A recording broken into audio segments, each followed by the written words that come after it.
Et salut à tous, on se retrouve, c'est Curti.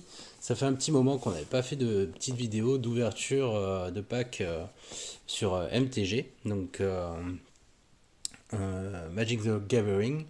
Et donc on va profiter de la sortie de cette nouvelle extension d'Universe Beyond Avatar, comme vous pouvez le voir, pour faire trois ouvertures de pack d'AP.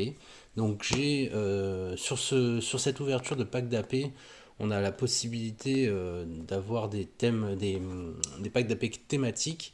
Et donc là j'ai trois packs différents. Donc il y en a un qui est le noir, il y en a un qui est le blanc et il y en a un qui est le bleu.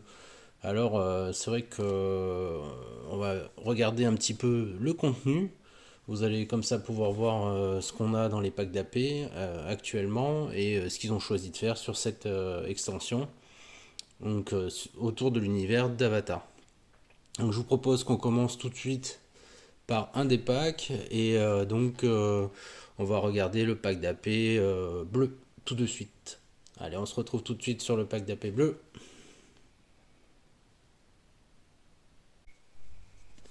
Alors pour ce pack d'AP bleu, on va voir un petit peu ce qu'on va réussir à récupérer. Donc un pack d'AP, pour ceux qui connaissent pas, j'en ai déjà fait pas mal sur ma chaîne, mais un petit récap.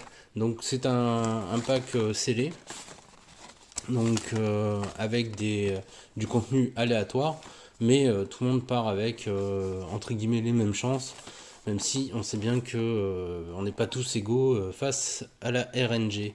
Voilà. Donc quand on ouvre la boîte, qu'est-ce qu'on a? D'abord on a toujours un petit dé, hein, bien sûr. Donc là, avec le symbole d'avatar. Et on a, donc là, il est de couleur bleue, puisque c'est le pack d'AP bleu. Et on va avoir cette fois-ci, donc contrairement à d'habitude, quand c'est des packs qui sont pas thématiques, on a 6 boosters. Mais là, en fait, on va avoir donc 1, 2, je vous les sors, 3, 4, 5 boosters. D'accord? Pas 6, 5 boosters. Et on va avoir un paquet donc sous blister qui va contenir quelques tokens, des Unco, des communes, donc des Unco, des communes et la carte promo. Je crois qu'il y a une rare et la carte promo. Donc la carte promo, comme d'habitude, elle peut être rare ou mythique. Et puis voilà. Et bien sûr, normalement, ce pack sous blister correspond à la couleur qu'on a donc choisi au départ.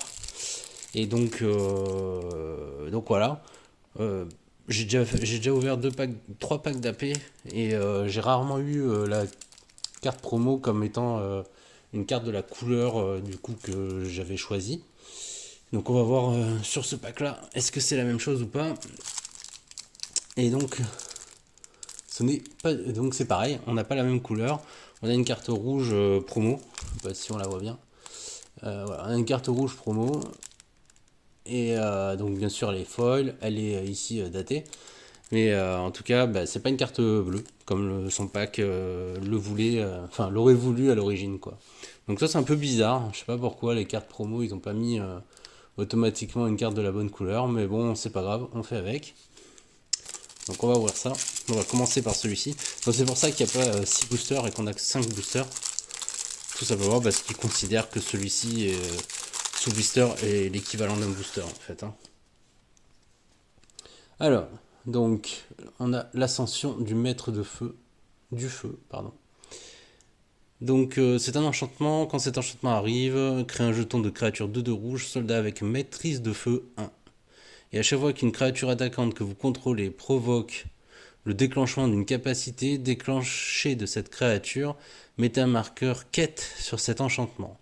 Puis s'il a au moins 4 marqueurs quête sur lui, vous pouvez copier cette capacité, vous pouvez choisir de nouvelles cibles pour cette copie. Ok, donc c'est pas mal, ça permet de dupliquer des capacités déclenchées. Je sais pas si on arrive à avoir le focus correct là sur la carte. Pas facile avec l'éclairage. Ok, donc bah écoutez, intéressant, après avoir, je sais pas trop, ce qui est sûr c'est qu'en scellé c'est pas forcément l'idéal ce genre de d'ouverture, mais bon, voilà. Donc ça c'était notre carte, et du coup bah, c'est une rare, on a pas de, c'est pas une mythique. Alors ensuite on a une autre rare, alors cette fois-ci par contre c'est assez cool, on a Yu de l'esprit de la lune, donc une créature légendaire esprit allié pour 4 mana. Donc un bleu et 3 incolores. C'est une 3-3 vol vigilance, esprit et allié. Allié c'est intéressant parce que dans le format on va avoir pas mal de choses autour des alliés. Et donc à la maîtrise de l'eau 5. Donc 5 ça veut dire que vous pouvez payer soit 5 mana incolore, soit engager enfin, à la place de payer un coup de mana de ces 5 coups de mana, vous allez pouvoir engager une créature, donc qui soit une créature, soit un artefact, pour payer le coup de mana. Donc en gros, si vous avez 5 créatures, vous allez pouvoir le faire gratos. Si jamais. Enfin, il va falloir engager bien sûr ces créatures. Ou ces artefacts. Parce que vous verrez qu'il y a aussi pas mal d'artefacts, des indices notamment, ou des nourritures. Donc voilà, assez intéressant. Pour 5 mana, donc, qui sera sa maîtrise de l'eau, vous pouvez lancer un sort non créature depuis votre main sans payer son coup de mana. Donc on va pouvoir caster un sort gratos pour 5 mana. Donc bien sûr, c'est pour tous les sorts qui coûtent beaucoup plus. Créature assez intéressante, même si elle a aussi un manque d'utilité en scellé, mais bon, voilà. Ensuite, on va avoir Katara, la prodige de la maîtrise, pour 3 mana, 2 mana incolore et un bleu. Donc c'est une Unco cette fois-ci, hein, on est passé sur l'Unco. Une 2-3, au début de votre étape de fin, si Katara est engagée, mettez un marqueur plus 1 sur elle. Et à la maîtrise de l'eau 6, piochez une carte. Bon, donc là vous allez devoir l'engager pour que derrière elle puisse gagner un marqueur. Bon, c'est une 2-3, donc elle n'a pas beaucoup de force. C'est pas forcément simple de l'engager. Vous pouvez l'engager bien sûr aussi pour payer les maîtrises, les coûts de maîtrise. Donc ça peut être intéressant dans ces cas-là. Mais bon, pour l'avoir un peu testé, c'est pas toujours simple quand même de l'avoir engagé en étape de fin. Parce que potentiellement les maîtrises de l'eau, vous allez pouvoir les faire autour de l'adversaire. En tout cas, vous allez attendre le tour de l'adversaire pour les faire. Et du coup, l'étape de fin, vous n'allez pas l'avoir. Ça va pas trigger l'étape de fin. Donc, je suis un peu mitigé par ces compétences-là.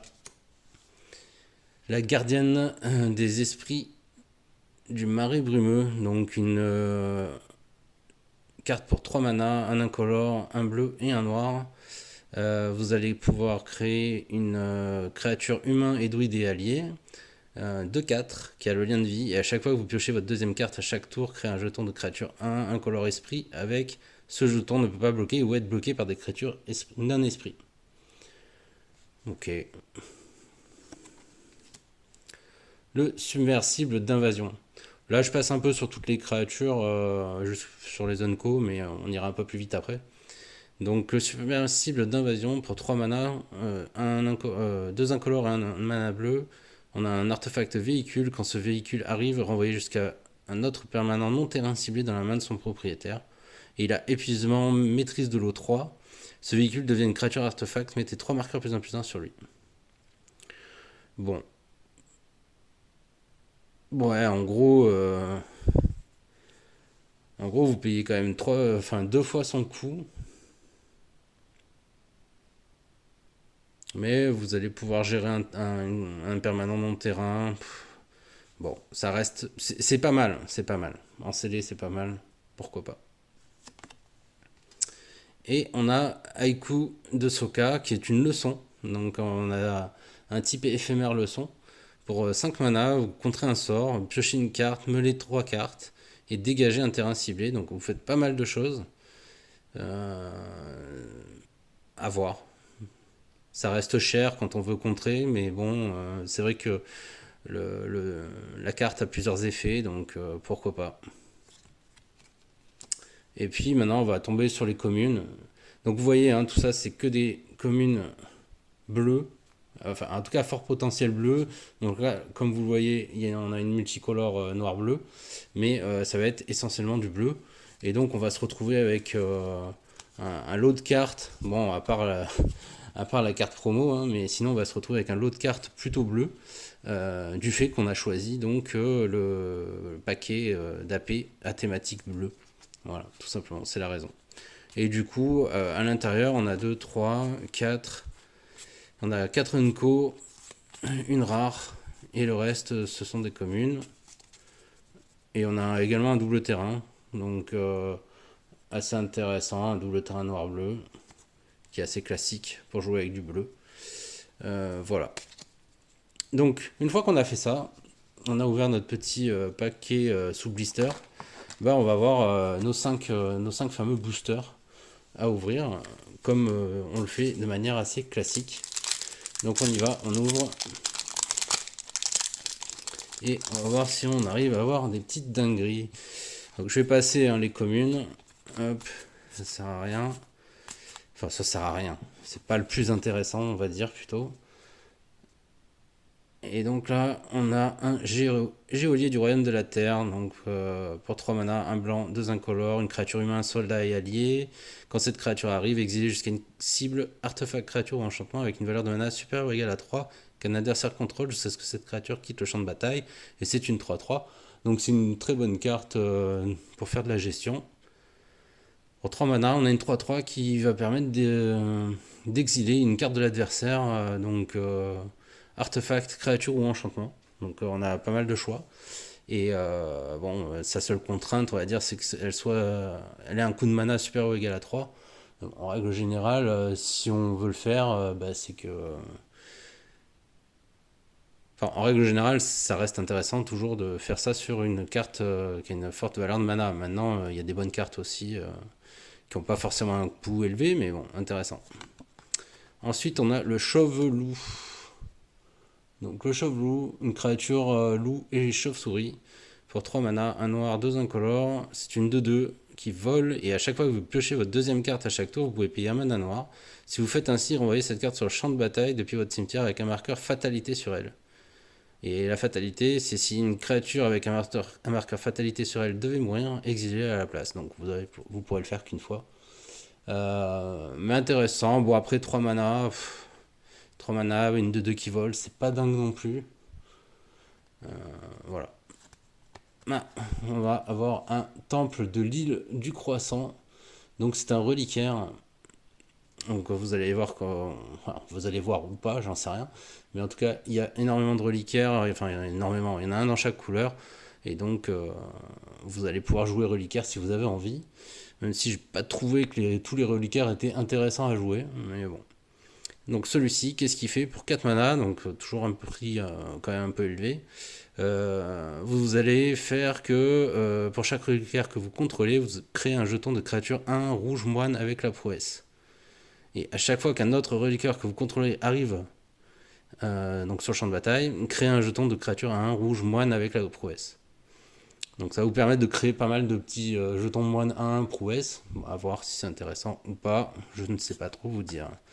Mais je pense que c'est pas fou non plus. Peut-être, enfin en standard peut-être, ça peut être intéressant sur un mono rouge, mais là sur du scellé, c'est pas fou quoi. Haru, le talent caché pour 2 mana, une créature légendaire humain et paysan et allié. Donc il est une 1-1, à chaque fois qu'un autre allié que vous contrôlez arrive, vous maîtrisez la terre 1. Donc qu'est-ce que c'est que maîtriser la terre? C'est un terrain que ciblé que vous contrôlez devient une créature 0-0 avec la célérité. Et c'est toujours un terrain. Mettez un marqueur +1/+1 sur elle. Quand il meurt ou qu'il est exilé, renvoyez-le sur le champ de bataille engagé.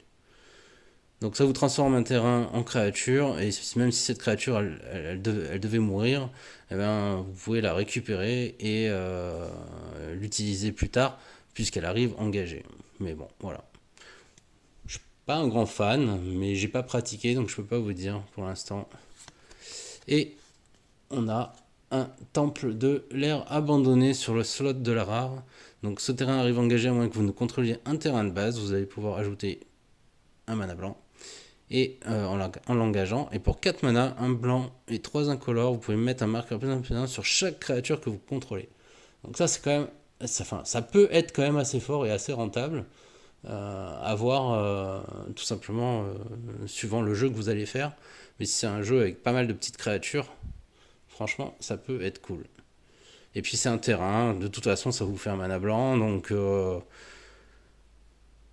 c'est quand même assez cool. Il arrive engagé à moins que vous ne contrôliez un terrain de base, donc bon, pareil, à part si vous l'avez direct dans votre main au départ, mais sinon, c'est quand même cool, quoi. Voilà. Donc un très bon terrain, d'ailleurs, il est rare. Et au niveau du slot foil, on a une leçon de maîtrise de l'eau. Donc pour 4 mana, un bleu et 3 incolores, vous avez une leçon rituelle qui vous permet de piocher 3 cartes et défausser vous d'une carte à moins que vous ne maîtrisiez l'eau 2.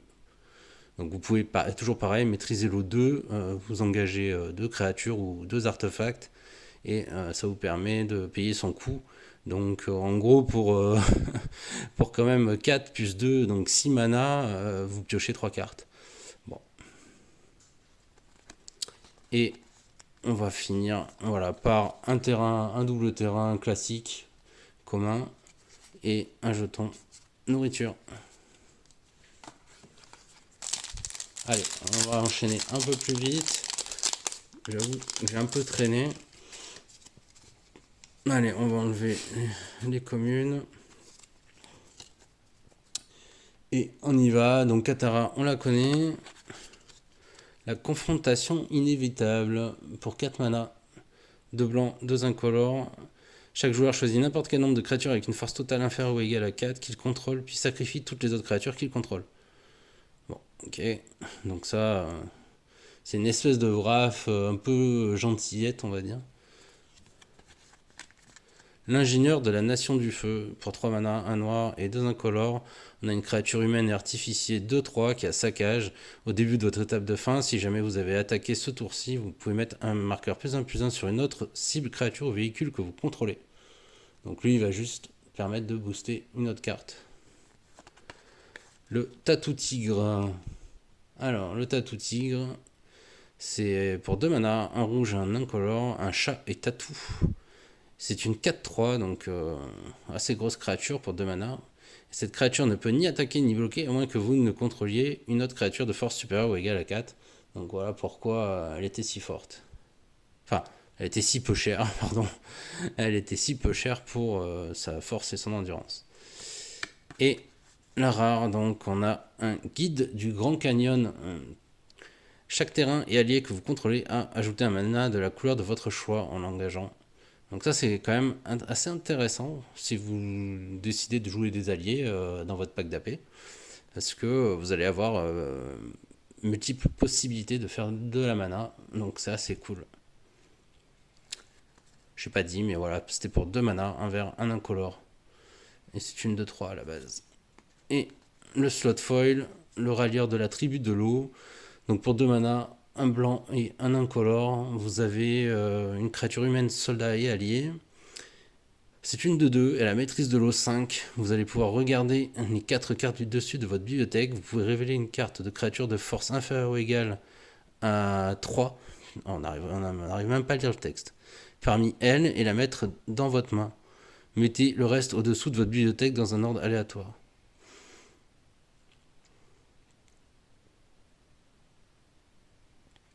Bon, c'est intéressant, mais ça fait un peu de carte d'advantage, mais bon, voilà. Et on a un terrain, ainsi qu'un token.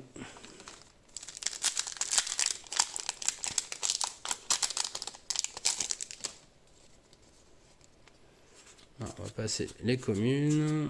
Hop. Ah, une carte intéressante. L'épée météorique. Donc l'épée météorique, vous avez un artefact équipement pour 7 mana, hein, donc il coûte quand même très cher, mais quand il arrive sur le champ de bataille, vous détruisez un permanent ciblé, donc déjà rien que ça c'est quand même assez cool, et vous allez pouvoir équiper une créature pour lui donner +3/+3, son coût d'équipement est de 3, donc le coût d'équipement est assez ok on va dire, Par contre, c'est vrai que c'est son coût de cast, de set de mana qui est assez élevé. Même s'il permet de détruire n'importe quel permanent, c'est quand même assez fort. On a Flopsy, le compagnon de Bumi, pour 6 mana, 2 forêts et 4 incolores. C'est une 4-4. Quand elle arrive sur le champ de bataille, mettez un marqueur +1/+1 sur chaque créature que vous contrôlez. Oh, ça c'est fort. C'est un grand singe et une chèvre à la fois. Et chaque créature de force supérieure ou égale à 4 que vous contrôlez ne peut être bloquée par plus d'une créature. Ne peut pas être bloquée par plus d'une créature. Ok. On a Zao, l'amiral impitoyable. Donc pour 2 mana incolore, soit un rouge, soit un noir, enfin soit de rouge, soit de noir, soit un mix. On a une créature légendaire humain et soldat 3-4 qui a maîtrise de feu 2. Et à chaque fois que vous sacrifiez un autre permanent, les créatures que vous contrôlez gagnent +1/+0 jusqu'à la fin du tour. Donc voilà, avec la maîtrise de feu, on l'a peut-être pas vu, je vais en parler vite fait. À chaque fois que cette créature attaque, vous ajoutez 2 mana rouge. Ce mana dure jusqu'à la fin du combat. Donc voilà, assez intéressant cette maîtrise de feu. Même si de toute façon, vous payez 2, vous avez 2 mana rouge. Bon. Et on a récupéré la rare, donc qui est Toph, le premier maître du métal. Donc pour 4 mana, un incolore, un rouge, un vert, un blanc, vous allez avoir une créature humaine et guerrier et allié 3-3. Les artefacts non jetons que vous contrôlez sont des terrains en plus de leurs autres types. Ok. Au début de votre étape de fin, maîtrisez la terre 2. Donc un terrain ciblé que vous contrôlez devient une créature 0-0 avec la sécurité qui est toujours un terrain. Mais vous mettez 2 marqueurs +1/+1 sur lui. Et quand il meurt ou qu'il est exilé, vous le renvoyez sur le champ de bataille engagé. Ok, bon, c'est intéressant. Et on a encore une rare, 2 rares dans ce booster. L'ascension du maître de la terre. Donc c'est un enchantement pour 3 mana, un vert et 2 incolores. Quand cet enchantement arrive, maîtrisez la terre 2, puis cherchez dans votre bibliothèque une carte de terrain de base, mettez-la sur le champ de bataille engagé, puis mélangez. Sachant qu'il a touche terre, à chaque fois qu'un terrain que vous contrôlez arrive, vous mettez un marqueur quête sur cet enchantement. Quand vous faites ainsi, s'il a au moins 4 marqueurs quête sur lui, mettez un marqueur +1/+1 sur une créature ciblée que vous contrôlez. Elle acquiert également le piétinement jusqu'à la fin du tour. Ok, bon, c'est intéressant comme synergie, à voir. Et la foil, c'est une commune. Voilà. Également un terrain foil et un dos de cartes. Allez, il nous reste 2 boosters.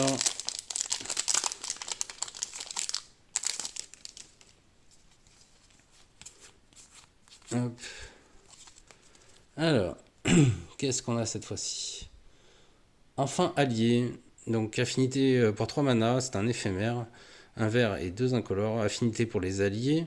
Ciblez jusqu'à 2 créatures que vous contrôlez. Chaque une inflige un nombre de blessures égal à sa force à une créature ciblée qu'un adversaire contrôle. Ouais, c'est pas mal. Hein. Est-ce que cibler jusqu'à 2 créatures? Ok, donc vous pouvez le faire que sur une. Et puis elle inflige un nombre de blessures, donc elle se combat pas, donc ça c'est bien aussi. Donc un petit éphémère sympathique. Voilà. La base du boomerang en bleu. Donc pour un mana bleu, c'est une leçon et un rituel. Donc vous allez pouvoir envoyer un permanent non terrain ciblé dans la main de son propriétaire. Si vous contrôliez ce permanent, vous piochez une carte. Donc en gros, si vous le faites sur vous-même, vous allez pouvoir piocher. Passer dans l'état d'avatar. Donc pour un mana blanc, c'est une leçon également, en éphémère cette fois-ci. Vous allez, jusqu'à la fin du tour, vous allez pouvoir cibler une créature que vous contrôlez, qui va devenir un avatar en plus de ses autres types, et qui acquiert donc le vol, l'initiative, le lien de vie et la défense talismanique. Donc elle acquiert quand même pas mal de choses pour un mana, c'est quand même très très fort. La colonie de Bourdon-Vautour pour 4 mana, un noir et 3 incolores. Vous avez un oiseau et insecte 2-2 qui volent, et quand cette créature arrive, vous pouvez sacrifier un artefact ou une créature. Si vous faites ainsi, vous piochez une carte. À chaque fois qu'une autre créature que vous contrôlez meurt, si elle avait des marqueurs sur elle, mettez ces marqueurs sur cette créature. Ok, donc si jamais vous sacrifiez pour son effet d'arrivée, si vous sacrifiez une créature, en fait vous allez pouvoir récupérer les marqueurs qu'elle avait et les mettre sur elle. Et on a une rare, donc le phoque tigre pour un mana bleu, c'est un chat et Otari. Donc 3-3, vigilance. Au début de votre entretien, engagez cette créature. Et à chaque fois que vous piochez votre deuxième carte, à chaque tour, vous dégagez cette créature. Donc c'est pour ça, c'est une 3-3 vigilance pour un mana, mais voilà, donc elle a un petit défaut, hein, c'est que vous pourrez simplement la dégager si jamais vous piochez votre deuxième carte. Et la foil, c'est un musicien itinérant, une commune. Et voilà. Oh tiens, sympa le jeton. 20-20 vol indestructible. Angle avatar éveillé. Sympa, sympa. Le petit token. Je préférerais avoir du coup la carte qui le génère, mais c'est aussi sympa d'avoir le token. Hop. Et donc le dernier booster de ce pack d'AP, on a un lavage de cerveau de Jet. Donc pour un mana rouge, vous avez un rituel que vous pouvez kicker pour 3 mana supplémentaires. Et une créature ciblée ne peut pas bloquer ce tour-ci. Si ce sort a été kické, vous acquérez le contrôle de la créature jusqu'à la fin du tour, vous la dégagez, elle acquiert la célérité. Et vous créez également un jeton indice. Donc pour 4 mana, vous allez pouvoir acquérir le contrôle d'une créature de l'adversaire par exemple. Normalement c'est plutôt ça. Et vous allez pouvoir la dégager, lui donner la célérité, créer un jeton indice. Voilà. Le roc paré au combat pour 4 mana, 1 vert, 3 incolores, une créature légendaire humain et guerrier et artiste. Une 4-4 et à chaque fois que le roc attaque, maîtrisez la terre X, X étant le nombre de créatures que vous contrôlez avec une force supérieure ou égale à 4. Voilà. Ah, intéressant, j'ai jamais vu celle-là. Théo, le planeur fougueux, pour 4 mana, 1 bleu, 3 incolores, une créature légendaire humain et pilote et allié. Donc c'est une 1-4 qui vole, et à chaque fois qu'au moins une créature avec le vol que vous contrôlez attaque, piochez une carte, puis défaussez-vous d'une carte. Quand vous défaussez d'une carte non terrain de cette manière, mettez un marqueur plus important sur une créature ciblée que vous contrôlez. Ok, ouais, c'est un bon générateur de marqueurs. Intéressant. Bah, ce qui est intéressant, c'est qu'elle vole, donc on va pouvoir attaquer avec, certainement. Ah, Momo. Momo, le familier taquin, pour un mana blanc. C'est une 1-1 vol vigilance. C'est également un lémur, une chauve-souris et un allié. Et quand il quitte le champ de bataille, vous allez pouvoir choisir plusieurs effets. Donc le premier, c'est... Enfin, vous pouvez en choisir qu'un d'ailleurs, mais vous avez le choix entre plusieurs effets. Créer un jeton nourriture. Vous pouvez mettre un marqueur plus inspirant sur une créature ciblée que vous contrôlez. Ou vous pouvez faire un regard 2. Voilà, donc intéressant, une petite créature de départ. Et on a une mythique, voilà, une mythique, la première du pack, hein, je crois en fait. Il a fallu attendre le dernier booster. C'est quand même pas dingue, mais voilà, une petite mythique blanche. Du coup, c'est un rituel pour 2 mana blanc et X incolore. Vous allez pouvoir créer X jetons de créatures 1 blanche alliées et mettre un marqueur plus 1 sur chaque créature que vous contrôlez. Donc c'est un bel effet, un coup de mana quand même intéressant. Donc une carte qui peut avoir du potentiel. Et sur le slot de la foil, on a une Unco. Le Bumi, le roi des 3 épreuves, humain, noble et allié pour 6 mana, 1 vert et 5 incolores. C'est une 4-4, quand il arrive, vous choisissez jusqu'à X. X étant le nombre de cartes de leçons dans votre cimetière. Ah, sympa. Sympa. Donc vous avez 3 choix. Vous pouvez mettre 3 marqueurs plus 1 sur lui. Vous pouvez faire qu'un joueur ciblé applique le regard 3. Et vous pouvez maîtriser la terre 3. Donc intéressant. Donc si vous avez une leçon, vous pouvez faire un seul des trucs. Si vous avez 3 leçons, vous pouvez faire les 3. Sympa. Bon, après c'est vrai que 6 mana, c'est quand même cher. Mais ça en AP, ça peut être intéressant. Et donc le marais. Le marais qui ressemble à une forêt, hein, bien sûr. Et voilà, on a fait le tour de ce pack d'AP Donc premier pack d'AP bleu.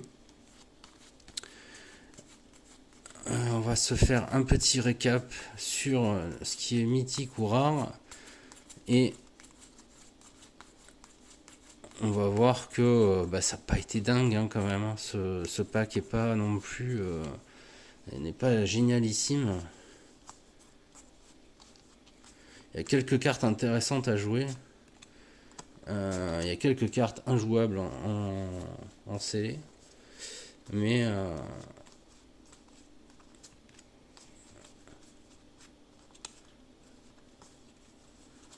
bon, je sais pas. Peut-être que c'est moi qui suis pas très emballé, mais... on va dire que pour la collection, il y a quand même quelques cartes sympas. Mais j'ai un peu plus de doutes sur le fait de faire un vrai deck intéressant en scellé. Bon, bah écoutez, voilà pour le petit récap. Bon, bah déjà, il n'y a qu'une mythique. Le front unifié. La carte promo, qui était l'ascension du maître de feu. Et après, on a eu en gros 2 cartes rares bleues. Donc, Yu, l'esprit de la lune, le phoque tigre. 2 vertes, le guide du Grand Canyon et l'ascension du maître de la terre. Une multicolore, Toph, le premier maître du métal. Donc pour un pack d'AP bleu, voilà quoi. Et le temple de l'air abandonné, qui est donc un terrain rare qui n'est pas bleu. Voilà. Donc bon, bah écoutez, comme quoi choisir son pack d'AP, finalement, je sais pas si ça veut dire grand chose. Mais bon, voilà, vous avez vu cette ouverture de pack d'AP bleu. On va enchaîner avec un autre pack. À tout de suite.